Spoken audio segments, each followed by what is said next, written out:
probably thought there was a gunshot. I know, right? Duck! I do have the louder of the two of us, I think.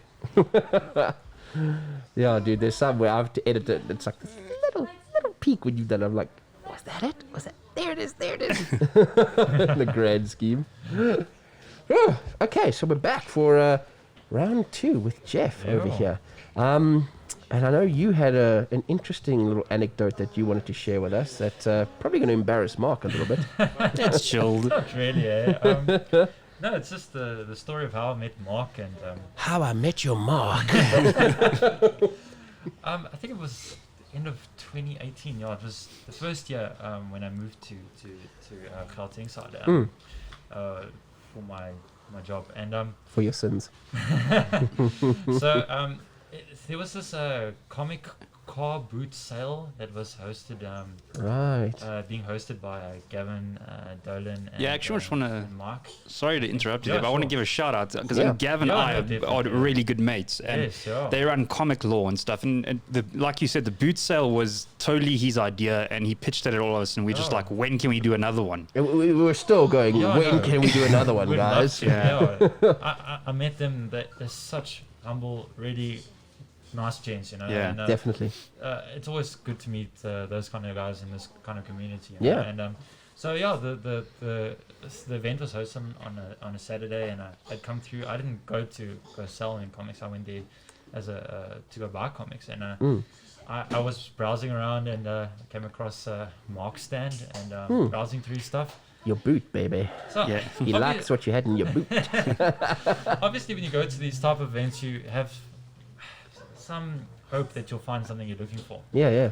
And I was looking for a comic book, and I could only get it maybe on Amazon at the time, and couldn't find it in any comic And I shop. take it was quite pricey on Amazon. Quite pricey, yeah, especially with shipping. So Right. So while I was browsing, and I stopped at this comic, I was like, oh, this is the comic I was looking for. So what the comic was an Action Comics issue number 1 facsimile edition from 2017. Oh, right. Those are awesome. Yeah, that's the Loot Crate edition, I think. Edition. I am still looking for one of those, I'll be honest with you. I was looking for it because of just how nice it looks, display purposes, and it's an Action Comics one. Yeah, it is the one that started everything. It's the closest you'll get to that issue. So 100%, original, yeah. So I thought, oh no. I stopped and I looked at it and I was like, oh, I want this so bad. And I got on the phone and I told my dad, because he was helping me look for it on the internet at price, and I said, Dad, stop what you're doing. I found this comic I've been looking for. And Mark hooked me up with it. He said, he kept it aside for a little bit, and I said, Jesus, I need to confirm with my parents. Sure. Right, you know. And came back and made the purchase, and it's one of the coolest things in my collection till today. I still have it in its perspex sleeve and everything. So it is one of my all-time favorite single contained issues, because man, if you've read that thing, oh yes, Soups does a whole bunch of stuff in one issue, man. No, I'll be honest, I haven't opened the one I bought from Mark, but I've read the comic. Yeah, the story is very cool. Yeah, very cool for its time, you know. Nice. So that was a cool story, and then I do kind of regret one thing that I didn't buy with Mark at the time. So I like to have extra copies if I'm going to get something signed, and he had a Cosmic Ghost Rider issue 1. Ah, okay. And I wanted to get that signed by Donny Cates, and I didn't have my own copy, so I got it signed, and but I still wanted to keep one, you know, just as an extra. But I fully support the signed comics thing. I mean, that's a collection all on its own if you're into that kind of stuff. Yes, so no, well done. I am, yeah. So you know, just to let you guys know, my favorite writer at the moment is Donny Cates, and I was at work at the time when they announced who was coming to Comic-Con, and I was screaming for joy in my office, and everyone was like, what's up with you? And I said, no, my favorite writer is coming to South Africa for Comic-Con Africa. Awesome. And I got to meet him, and got a Venom issue 1 signed by him, and a Cosmic Ghost Rider issue 1 signed by him. Yeah, and he's also a lot of fun to talk to. When you and I don't know if you might have not mentioned, but I got a blank variant, and I actually asked him to draw on it because he's not an artist, so it was just, and he drew this like really terrible Venom with its like tongue sticking out. That is so cool. It was so funny, and then he signed it for me. It was a very, very cool experience. He's a really nice guy, and 100%. you know, I was very nervous, and I was chatting to him. I was like, I like your less popular stuff because it's like his Death of Inhumans. Obviously, it's got more popular now, but He killed Lockjaw. spoiler. Yeah, true. Sorry, spoiler alert. I don't know what's the thing with Donny Cates and dogs, but Right? he seems to kill off dogs in his stories. I but, know. Sheesh. but I see on Twitter he's got a love for his own dogs and That's stuff good. Like that. So It's a cover. And I must say, his wife that was here with him, she was also very, very cool. And she's South she's African. from Yeah. South Africa. Yeah. I also found that out, and he was such a cool guy, and I tried to twist his arm at hinting at the future of a few things, but they don't seem to let on. Yeah. No, they're actually pretty good at that. They're very If good it's at their it. own kind of thing, then you can definitely Yeah. get that out of them. But Yeah. any of the mainstream planned stuff, they're very good at keeping those secrets, No, man. definitely. I love his run on Venom at the moment, and I haven't read that yet, but If you guys know the contracts that they got to sign, like, Yeah, I know this is a bit of a NDAs. change of topic, but like, yeah, because I work in the TV industry Yes, in yes. South Africa, and like even now that Netflix is relatively new, I'm talking about local content, the security measures they make you put in place in IT infrastructure, this, that, where like all our other shows, we just worked on them, and it's like, oh well, because it's all that stuff that like they don't want stuff stolen, they don't want stuff yeah. leaked, they have accountability. Even like the visuals I'll get will have our company on that, so they know if that gets leaked, it's got that you. watermark on, and they know it's you. It's crazy the lengths that they. yes, yeah. So I can imagine, dude, Disney is Yeah. going Oh, yeah. like, Donny Cates, if you say anything, we will destroy you. yeah, true, because we're Disney. You're Donnie, we're Disney. Well, it pays off. I mean, his storytelling is very impressive. Yeah. And what he's able to achieve by keeping those secrets. I don't know if you're reading his Thor, the Cosmic Yes, I'm Thor. currently reading that as. Oh, listen, I'll be honest. Full transparency, I read anything Donny Cates at the moment, and Nice. I'm reading that. I started reading crossover that recently started, and Thor's been very good. I want to pick up crossover. I'm waiting for it to TPFI Oh, itself. okay. No, that's all. But I'm Good, I'm yeah. geared for that. It looks good actually. It's So very good. Donny Cates is on a roll, and very bummed out to find out now as of recent that his run on Venom's coming to an end on Legacy really? issue 200. okay. But yeah, I think he did what he wanted to achieve. So Yeah. move on And to better it- things. it's a boyhood love character for him. So 100%. I mean that's got to be a dream in and of itself. Where So, yeah, I'm very keen to see what he's going to do next with Marvel. I understand he's Marvel exclusive for a couple more years. okay. I'm very excited to see maybe his possible take on Spider-Man. See what Yeah. happens. Yeah. Look, those would be cool. For me, and selfishly, Donnie, if the rest of your Marvel career is just doing cosmic stuff, do I'm it. there. Yeah, that's what I was I'm going to happy. say. Yeah, That means I'm definitely happy. a strength of his is cosmic. Yeah. Cosmic stuff. dude, I love his take on, like I said, like his Thanos little Thanos run. wins is Unbelievable. So good, eh? And then the way he's tied it all up again in that Thor run as Yes. well.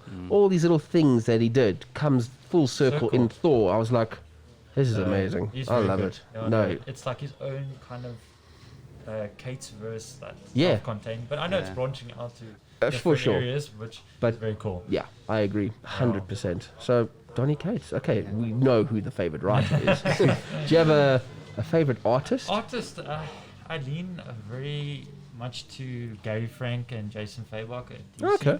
I like Gary Frank's artwork a lot, especially in Doomsday Clock. And Jason Fabok now, as of recent, when he did Batman 3 Jokers, I just love it. It looks so clean. Yeah. And I like the line art that he does and everything. So yeah, those are my artists I like a lot. Nice. DC side, Marvel, I really liked Ryan Otley's take on Spider-Man. Yeah, it's I gravitate to a lot of the artists at DC. Yeah. Okay. Cool. Actually, this might be out of nowhere, but Yeah. now that you've gotten into collecting and you've been collecting for a while and stuff, Yes. if you had anything to say out there, someone getting into it, any kind of advice off the top of your head, what would you throw at them? Don't be scared. When you get into comics, it can be very overwhelming, and you think, oh no, this certain comic's on issue 500. How am I going to catch up 500 issues to be there?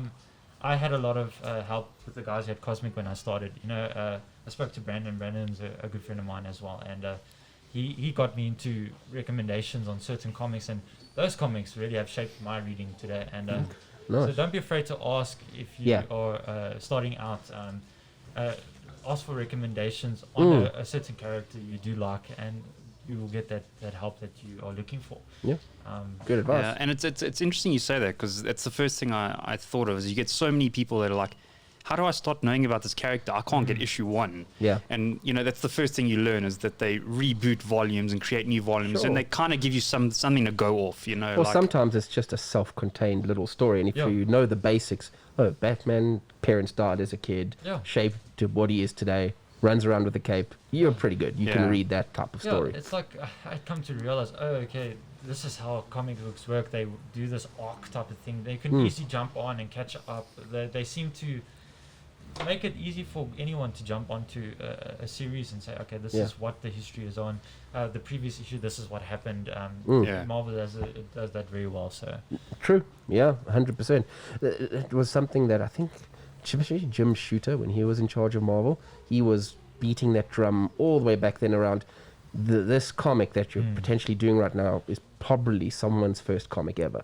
So try keep that in mind as you're constructing this sort of story. I actually tend to wonder if it does make writing a bit more difficult for them. I'm sure it does. Yeah, I think you need to have and again, that's why you get some guys who they'll take a run on a character and you go, it was okay, but I preferred his little mini series that he did over here.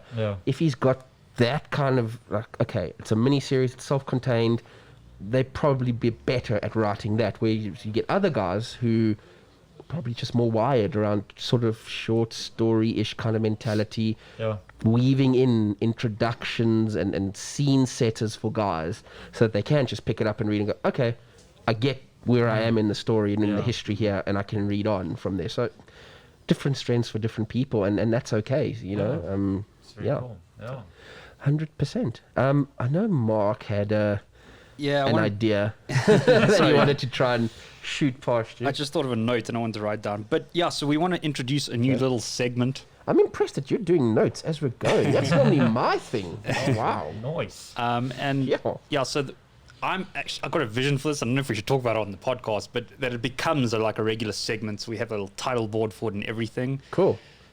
Coming soon. I don't know, working title. But basically the idea is shotgun questions. So basically, Jeff, I'm going to throw, I think it's 5 really short questions. And you literally first answer. I even have this clock ticking music idea. But anyway. Like from Jeopardy. No pressure, guys. No, it's really chill. Awesome. And this might fall flat on its face, but at least we know that. Okay, so Jeff, are you ready? Yes. Okay, question 1. Marvel or DC? That's a tough one. Okay, Marvel for now. Okay, question 2. Batman or Iron Man? Batman. Star Wars or Star Trek? Star Wars. Comics or trade paperbacks? Comics for now. Thor or Loki? Thor. Dogs or cats? Dogs. Pineapple on pizza or not? Pineapple on pizza. Good God, man! Good God! I was with you right up until then. Oh, man. I'm with them, man. I'm pineapple on pizza guy. That's why I had to ask. Pizza is nice. I don't know what's wrong with you, Warren. Hawaiian. I'm going to be doing this edit, so I'll probably edit both of you out of this video. Oh, damn. There'll just be little emojis where you guys are and me.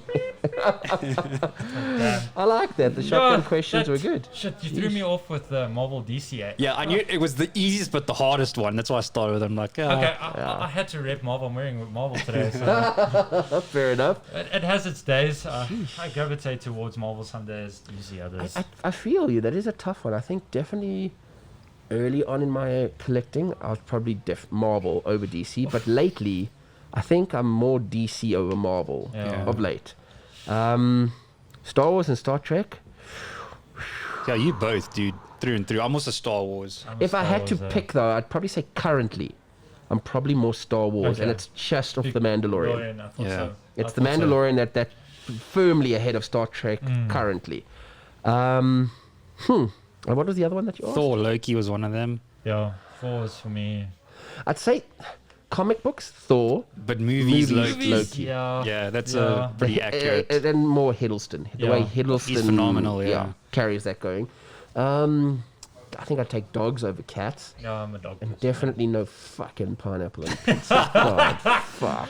And then the other one is Batman or Iron Man. Oh, no, I got to go with Batman. Bats I just grew up with bats, so there's an automatic. I don't know, my liking for Tony as Iron Man now did pick up just due to Endgame, but again, comic books are different. Batman by a country fucking mile. Movie-wise, it'll be my Keaton Batman versus Downey, and loves me some Downey, man. Downey was born to be flipping Iron Man. It's mental. He's good, dude. That big question mark. That's tough. Again, apparently, it's coming.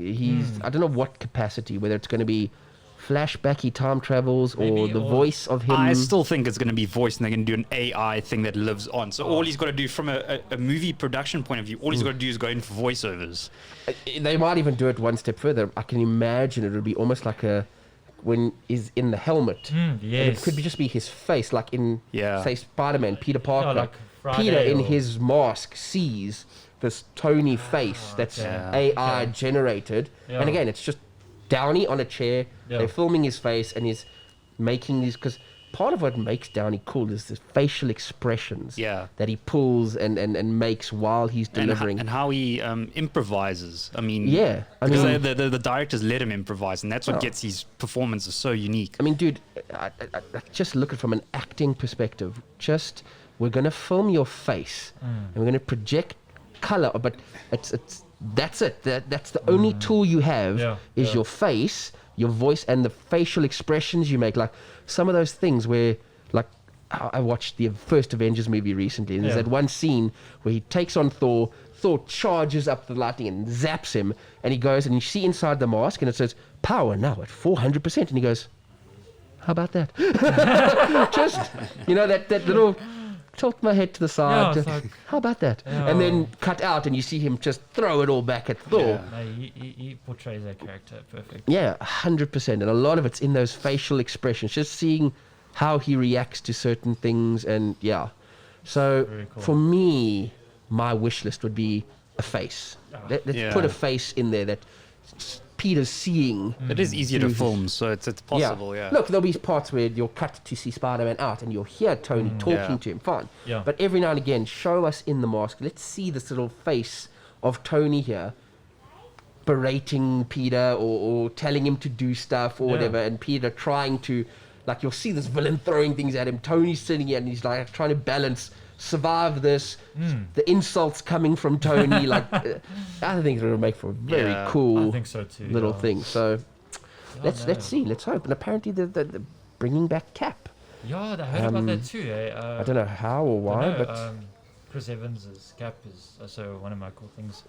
That's sure. Gavin, if you're watching this, I always tend to think of Cap when I see you. So that's right, Captain Rogers. We salute you. Oh, Gav, he's full on, man. Through and through. And he fits the mold too. We had to actually put him in a suit. But I found out he's a Daredevil fan, so I can respect that. But no, but he's also a big Cap fan. So at Comic-Con, he was running around with the Cap thing to get a Cap commission or something done, if I remember. At Comic-Con, I understand. I think he got David Mack to do a little... That was it, yes. Cap for him, That's cool. And I saw a couple of photos that I think he posted on Facebook. I think it was him and Mark. I don't know if they took like a small cap shield.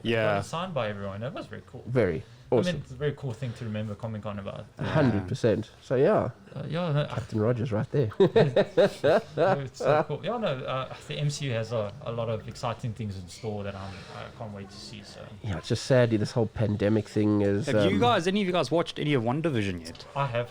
I'm up to date. I don't even know where it's on. Where is it? It's Disney Plus, probably. Disney Plus, right. But so I've downloaded some of it and I want to watch it. I haven't watched it again, but I am like, I hate critics sometimes, man, because the first 2 episodes, people don't give anything time to line itself up anymore. Right. Like they want to just strain the action, and you've got to like seed like storylines and get people invested. And apparently, so I don't know if you've seen the trailers, but they're doing this whole thing where it's like, obviously it's a play on House of M, where she's kind of created her own universe and she's doing her own thing, and she's like in these sitcoms. Seeing is there's things that are encroaching on the universe, like Sword. The guys are trying to almost to penetrate, get to her and a message or snap her out of it. Or that's my theory. People that don't know this are just going, we're watching some boring sitcom. What is going on? And they're not giving it that chance. And apparently it's going to lead straight into the new Doctor Strange. It's going to have like huge implications and stuff. So I'm keen to watch it. I'm actually excited that they I've watched it, and I can definitely say it's just good to have MCU content again. Last year was very dry, but it's a very different approach to how Marvel are doing things, which is nice. They keep things interesting. Awesome. And, Yeah, because I've heard they've got a couple of the return. I think Kat Dennings is there. Yes. She's back. She's back. Obviously, it's got the Vision back with her and interacting. Darcy Lewis. And then Shield guys are making appearances. There's a character from Ant-Man, Jimmy Woo. He's a secret agent in the Ant-Man movies that's now come back. Right, and then I've seen. I don't know if it's actually come out yet, but apparently the Red Skull even. Ooh, that I'm not sure. And then obviously they've got her falling pregnant, and it's going to be her kids, they're going to be part of the Young Avengers. So they're lining things up like mofos, dude. 100%. It's, exciting stuff. Yeah. I don't know what names they're going to use, but it was. I've talked to you about the. Viv and something. I think I'm not sure. This is the beautiful thing about editing. We'll just put the names up on the screen for all of our viewers. I'll probably even get some pictures for ya. Yeah, it's going to annoy me now. But anyway, I like when stuff annoys you. Pleases me. but there's exciting stuff from Marvel this year. The Disney Plus shows are keeping things going, and how it's going to tie into the movies is awesome. And I think the one I'm most excited about is the Spider-Man 3. See what they're going to do with the Spider-Verse potentially. Yes, and the ramifications of Peter being outed and what that's going to mean for And us. what's really cool is that, again, fan theories, but it would be like, is that because he's been outed now with Mysterio and all that, they're saying that they're going to bring Daredevil in as his lawyer to bail him out of everything. Charlie Cox. Yeah. Nice. And that'll be him in the universe. Like, that's what fan theories are building, which would be mind-flipping. That would be amazing. Blowing, yeah. Kevin Feige, if you're watching this, you're watching very nicely. Dude, I could even, like I said, I saw that Bernthal has signed to be in the MCU. It's kind of fitting to bring Punisher into the MCU through a Spider-Man movie. Yeah. I think so too. I think, wasn't that like Punisher's first appearance? Yeah, 129. Yeah. 100%. So for us, yes, but if you look at Disney and how Spider-Man plays to such a young audience, and you're having this guy that just mows everything down, be like, okay, that's maybe not. You say that, but you see now, Deadpool's going to be introduced, and they're leaning towards R-rated movies, I guess. So maybe we'll get some of that, Or you can imply, so you can have scenes where it's almost like Peter reacting to the level of violence that Bernthal's doing, and Peter trying to then stop him from continuing. And you could just have bodies lying down, but people don't actually need to see what he did. So but, I mean, and you say that, and like if they do bring, I think Reynolds is strong enough as an actor to do R-rated, but if they cross him over, he can so cleverly imply things where he'll be about to say something, and you can finish his sentence. You'll be like, "What the." Yeah, and you're like, that tongue-in-cheek stuff. And he can do that non-R-rated, no problem. I don't even know why anyone's worried. No, 100%. It's just, some of that R-rated stuff in Deadpool. It does make Deadpool. Totally, and it's funny as Jesus. But you are right. I mean, I watched that whole Detective Pikachu, and it's funny. He's brilliant. He's really, really good in whatever you give him. He's just clever. It's clever humor. Yeah, I love his humor. No, it's good. Like I say, Marvel's got a lot of stuff coming out. DC, we'll see. I saw in your guys' episodes that you'd mentioned now with HBO Max and everything that movie releases will be coming out in the cinema as well as on streaming platforms on the same But not only that, the Snyder Cut for Mark.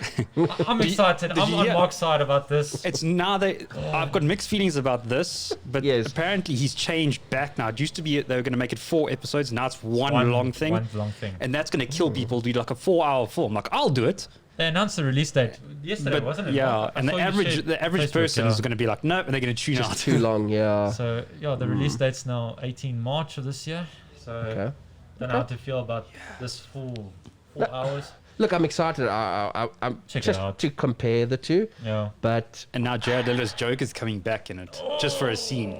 He convinced him, and I'm interested because apparently Leto was like, Snyder phoned him. He's like, I have a really big favor to ask you, and I think, because they're going to play more into Batman's nightmare vision of the world ending, I think Joker's going to be in there completely. Because, Leto will lean into anything that's dark. He'll be like, please let me be like a freaking serial killer. True. So I'm excited to see what they're going to do. Apparently it's like one scene that he just wanted him in. That was extra footage he wanted to shoot. Cool. And for Leto to agree, dude, after all the backlash and everything that went, it had to be pretty... him to be like, yeah, it's a cool idea. I think it's exciting. I don't know. When they announced the Snyder Cut release, my friend, I've got a close friend named Marku, and shout out Marku. So yeah, he's also a big fan of Zack Snyder. Man of Steel is his favorite, and to have, I think, someone's vision realized is kind of cool. Yeah, so definitely. I'm excited to see how different it is from the version we got in 2017. So yeah, agreed. Very excited. Very excited. So, if you liked what Mark and I were talking about here, or just like our content in general, please like, subscribe, and hit the bell notification for more videos. And yeah, do us a favor and find us on the social media platforms like Facebook and Instagram. See you in the next video.